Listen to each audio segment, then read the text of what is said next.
Are you ready to learn about dozens of tips on how to have the best day at Kings Island?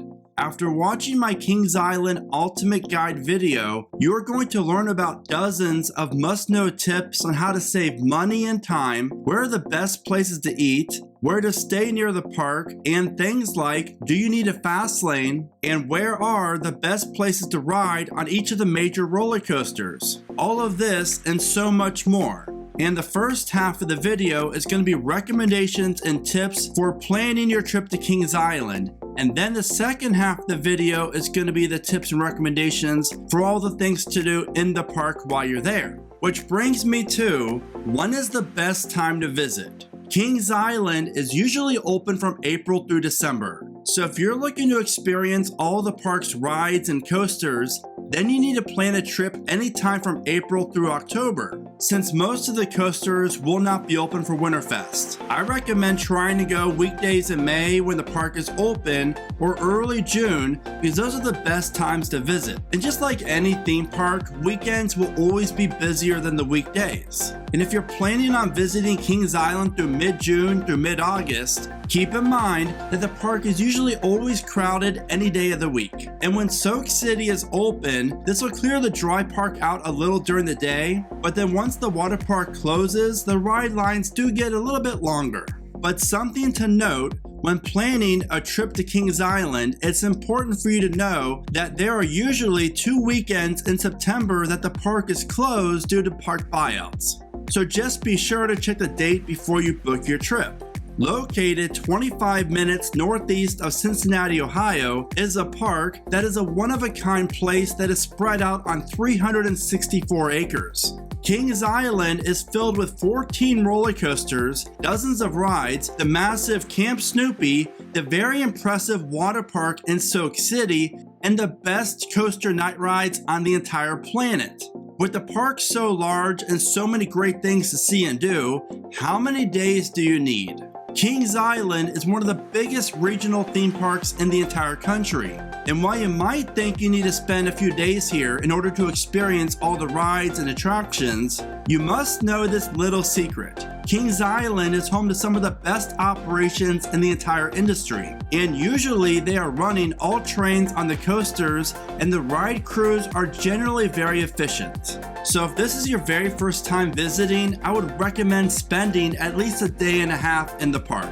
The itinerary that I recommend is try to visit late afternoon on day 1 and stay till park close, and then spend the next day in the park as well. That way you get a day and a half, and if the park's open late enough, you have 2 opportunities for night rides on the coasters. This itinerary would grant you plenty of time to experience all of the Kings Island rides and attractions. But if you only have 1 day, then this next topic is gonna help. Should you buy a fast lane? The rides that will have the slowest moving lines will be the Backlot Stunt Coaster, Flight of Fear, Drop Tower, Kings Mills Antique Autos, and Race for Your Life Charlie Brown, the park's log flume. And while you might think Diamondback, Banshee, and Orion will have the longest lines, keep in mind that these coasters offer a much higher capacity than the other rides and coasters that I just mentioned. So if this is your very first visit to Kings Island, then I would highly recommend the fast lane, depending on the day, just so you can experience Kings Island the best way. But what I recommend is waiting to buy your fast lane until the day of,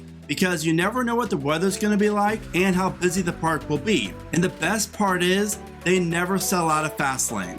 And if you are like me and you do not like waiting in lines of like 30 minutes or more, then I would definitely get a fast lane. The thing that makes Kings Island so special is that their coaster collection is top notch. Seriously, each coaster is so re-rideable, and I highly recommend riding each one multiple times. Where are the best places to stay? If you have kids, then it's hard not to look into staying at the Great Wolf Lodge, which is located right next to the park. And if you don't want to stay there, then just search Priceline for hotels, because there are dozens under 15 minutes from the park. Should you purchase the all-day dining plan? If you already don't have a meal plan attached to your season pass, then absolutely yes. The all-day dining plan will save you money, and you get to eat every 90 minutes.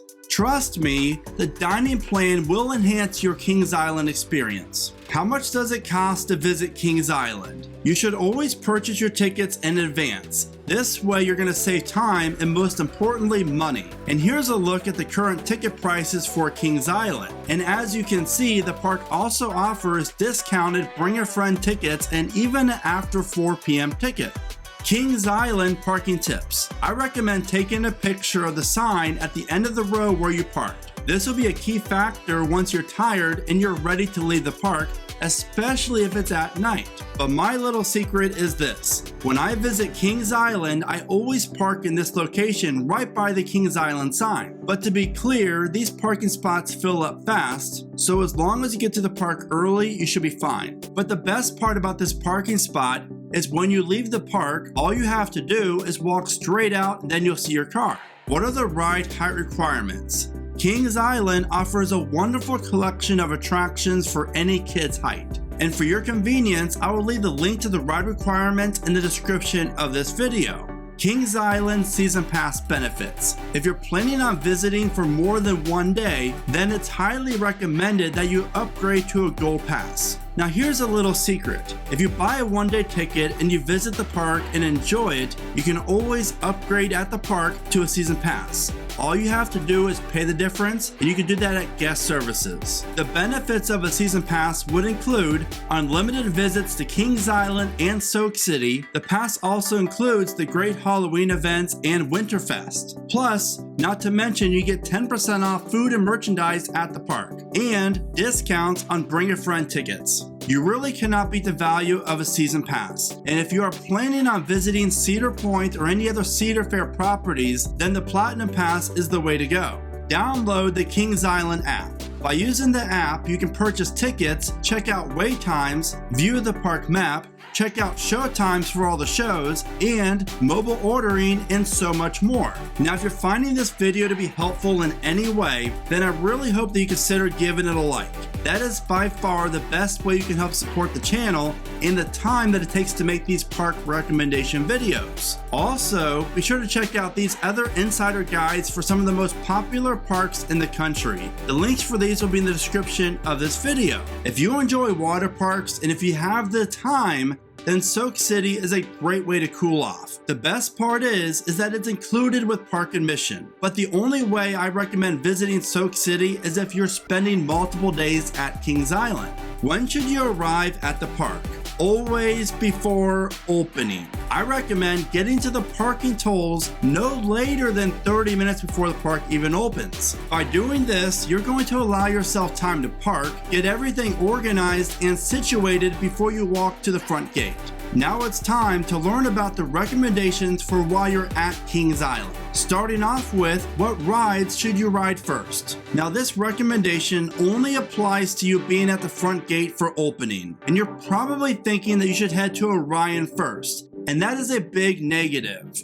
Instead, go to Flight of Fear first, since the park's indoor coaster only offers 2 trains and a much slower moving line. Then, when you get off, Orion's entrance is located right next to Flight of Fear, so you then get to enjoy a ride on the park's Giga Coaster. This is how I start my day at Kings Island when I do not have a fast lane, and it really pays off. What are the best coasters to ride at night? Now this is the million-dollar question. Between Orion, Mystic Timbers, Diamondback, the Beast, Banshee, and the Bat, yes, do not underestimate night rides on this classic aero-suspended coaster. You can honestly not go wrong with any coaster night rides at Kings Island. It has always been a tradition for me and always will be to try to get the last train out on the Beast at the end of the night. There's something about riding the world's longest wooden roller coaster in the woods at night that I cannot get enough of. So what I recommend is getting a dusk ride on Mystic Timbers and then head straight over to the Beast and get in line before the park closes. Now keep in mind, if the park is having their firework display at the end of the night when you're there, the Beast queue line does close, I believe, 15 minutes before the rest of the park. but as long as you're in line before they close it off, you're going to be able to ride, even if you have to wait till after the fireworks are over. And if you are looking for some really cool Beast coaster gear, then you have to check out my Beast of a Coaster shirt that I designed myself. And you can find this in men's, women's, and kids t-shirts, hoodies, and tank tops. So when you're done watching this video, be sure to check out my Theme Park Predictions coaster gear shop. And you can find the link for it in this video's description. Where are the best places to eat? Over the last few years, Kings Island has really stepped it up when it comes to food offerings. Like as Carowinds as my home park, I'm legit jealous of how good Kings Island food really is. And my top 5 places to eat at Kings Island would be Grain and Grill, the all-new restaurant that's going to be a huge hit just like it is at King's Dominion, the Coney Barbecue that is home to some mouth-watering meats and great sides, and really, who doesn't love some good barbecue? Then across the park you have the Miami River Brewhouse, which is home to the best burger around. Seriously, this thing is so juicy and it's amazing, and the best part about this restaurant are the tater tots. Staying in the Rivertown area of the park for Potato Works. Now these are a Kings Island staple and you have to try them while you're there. I guarantee you this, they will be by far the best potato wedges that you've ever had in your life. And you cannot visit Kings Island or the Cincinnati area without trying Skyline Chili. And I personally never get tired of eating here, and it's a Cincinnati tradition. As you can see, there's so many great restaurants at Kings Island, and honestly there's more than 5, so here are a few other ones that I recommend. Tom and Chi and the tasty La Rosa's Pizzeria. And while I've yet to try the new food offerings that you'll be able to find at the Adventure Port, I've heard that they're also great. The Fest House Cut-Through. Now I'm not gonna lie, the food at the Fest House is definitely not the best. But there's 4 great things about this place, and the first one is the cut-through. This will save you a lot of time if you're trying to get from Ice Street to Action Zone, or if you're traveling in the opposite direction. Not to mention, but you're going to love the AC that this place offers, and you're also going to find some very large restrooms, and if you're looking for some great live entertainment, usually you'll be able to find a show here throughout the day. Again, just check out the Kings Island app for show times. Speaking of shows, let's talk about Kings Island's live entertainment. When you visit Kings Island, you're going to quickly realize that this place is a lot more than just roller coasters and rides. And a big piece of that is the live entertainment that the park does offer, especially the Phantom Theater show that takes place in the Kings Island Theater during the busy summer months. I highly recommend seeing it. Are the Kings Island special events worth it? Yes, from the Halloween events to the Grand Carnival all the way up until Winterfest, there is so much to see and do at Kings Island besides the rides and coasters that you have to experience. Again, that's why I personally recommend getting a season pass so you get the most out of Kings Island and save a lot of money. Because Winterfest is phenomenal, as well as the daytime Halloween activities and of course the Halloween haunt. What to wear while you're at Kings Island? Now while Kings Island is not quite as large as Cedar Point, the park's awesome layout really makes it very easy and convenient to hop from one coaster to another that's across the park. So I recommend wearing some comfortable shoes, lightweight clothing, sunglasses, and of course, some awesome and affordable Theme Park Predictions merch when you visit. And you can find the link to all of my merch in the description of this video. Now depending on the time of year, you'll also need to dress for the cooler temps. So I recommend storing a sweatshirt in the lockers that are located just to the right of the main entrance as you're facing it. And when you get cold, just go to the locker and put your sweatshirt on. Kings Island with kids. If you are visiting with kids, then you picked the right spot because Kings Island is home to one of the best kids area in the entire world. You're going to find 3 roller coasters located in Planet Snoopy for your enjoyment. But the area is also home to attractions like Boo Blasters on Boo Hill, a great dark ride that is home to the best AC in the park, Race for Your Life Charlie Brown, the Family Log Flume, and the Woodstock Gliders, and so much more. Now here's a great tip. Located right by the park's main entrance is the height check station, so go there and get your kids height checked. That way they get the wristband and it makes it much easier on them as well as the operators of those rides. Did you know that there are a few ghosts that happily haunt Kings Island? Seriously, it's true. And for more information about these scary ghost stories, including my personal experience with the ghost that haunts the beast, be sure to add this video to your queue, and you can find the link for it in the description of this video. Kings Island's top 5 non-coaster rides. And of course, the Kings Island and Miami Valley Railroad. This train ride is the perfect way to take a break from the coasters and the rides. And one benefit of riding the train is that you're going to get great views of 2 of Kings Island's most popular coasters, Diamondback and Mystic Timbers. And when Soak City is open, this is a great way to travel over to the water park instead of walking. The Eiffel Tower. This 1/3 scale replica model of the real Eiffel Tower is a must-see attraction. You will experience breathtaking views 314 feet up and experience Kings Island in an all-new way.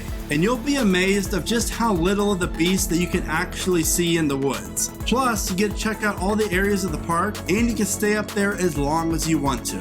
Boo Blasters on Boo Hill. This is a great interactive dark ride that is really fun for the entire family. Now, if only Kings Island would re-theme this to the newer version of the Phantom Theater. Kings Mills Antique Autos, a classic car ride that every age group will enjoy, especially the younger ones. But keep in mind, this line does get long very fast. Race for Your Life Charlie Brown. Kings Island still offers their log flume for now, and it's a great one. So be sure to have this as part of your Kings Island itinerary if it's in operation. Now let's talk about the top non-coaster thrill rides. Starting off with Windseeker. While it is tall, it really is a fun ride that provides some amazing views of the back of the park. I highly recommend it, especially for views of the Beast and Orion. Drop Tower. This is one of the best drop towers here in North America, and this attraction has been thrilling riders ever since it first opened in 1999, which also happens to be the first year that I rode it, and this thrill ride really messed with me then, and it does even to this day. I love it. Delirium. If you enjoy a great thrill ride, then Delirium is a definite must ride then. Plus, you're going to get some great views of Banshee when you ride it. The all-new Soul Spin. This first of a kind at a Cedar Fair park and Kings Island's newest thrill ride is going to provide a new ride experience that the park does not currently offer. How to cool off at Kings Island. During the summer, it's going to get very hot while you're at the park. But good news is the park still offers 3 water rides. You have Congo Falls, Whitewater Canyon, and of course, the Race for Your Life Charlie Brown log flume. You will enjoy all 3 of these water rides. But here's a little tip. Congo Falls hardly ever has a line, unlike Whitewater Canyon and Race for Your Life Charlie Brown. Where are the best restrooms? Sometimes your stomach just isn't on your schedule, and when it's time to go, well, it's time to go. So obviously, I only know about the men's restrooms, but never go to the restroom located here by the main entrance if you have to go number 2, because there's only 1 toilet. Seriously, it's pretty ridiculous. So here are the 2 restrooms that I recommend using if you have to do your business, because they never get busy and offer great AC, and there's always an available toilet. The Kings Island Fireworks. Usually every night if the park is open late enough, mainly during the summer, the park offers nightly fireworks, which I highly recommend staying for. And the best place to watch them is of course in front of the Ice Street Fountain. But the second best place to watch them is while you're riding one of the park's coasters at night. I really do recommend doing that because it's such a cool experience. What to do if it rains. Kings Island will operate all the rides and coasters in rain. However, when lightning is within a certain amount of miles from the park, they will pause operations on the coasters and the rides until the storm passes. So when nasty weather is near, I recommend trying to grab a seat inside of a restaurant before the storm starts. That way you can sit and relax your legs until the rides start to reopen. And lastly, where are the best places to ride the major coasters? The Racer and the Beast. The park's 2 classic wooden coasters both offer the same 3-row PTC trains. So if you do not ride in the very front car, then I recommend riding in the middle row of each car. This way you're not on a wheel seat and the ride will be so much smoother and more enjoyable, especially if you have a younger thrill seeker who is wanting to ride the Beast and you do not want them to experience a rougher ride. As for the Racer, I recommend riding in the front 2 rows for the best airtime. Then over at the Beast, the front 2 rows again are great, or the middle row on the back car. And if you have time, I highly recommend waiting in line for a front row ride on the Beast. Trust me, it's an experience that you'll never forget. Now for Kings Island's inverted coaster Banshee, the back row all day and every day. Seriously, that first drop in the back row is hands down the best first drop out there on any inverted coaster. And for the park's hypercoaster Diamondback, I highly recommend the front or the back and an outside seat as well. Orion, the park's Giga Coaster, doesn't offer a bad seat, but when I ride, I'm going to go for the front row or the second row or the very last row. But if you're looking for the most intense ride on Orion, then you have to ride the back, because you're going to get pulled over all the drops and it's a great experience. Mystic Timbers, and believe it or not, but this is my favorite coaster at Kings Island, and I recommend riding in the first 2 rows or the last 2 rows on the train. The Bat. This hidden suspended coaster is an absolute must ride, and if you have longer legs, then I recommend riding in the front of each car because you're going to get a lot more leg room. But keep in mind, walking the Bat's queue line is extremely long, but you'll eventually find the station unless you get lost looking for the old Son of Beast footers. That wraps up how you can have the best day at Kings Island, and I really hope that my recommendations have made you even more excited about your upcoming trip to Kings Island. If you have any other questions about the park, feel free to reach out to me in the comments. Also, if you think of any other great tips or recommendations, please leave them in the comments for all of us to see. And as always, thank you so much for watching. Do not forget to smile today, think positive, and keep riding coasters.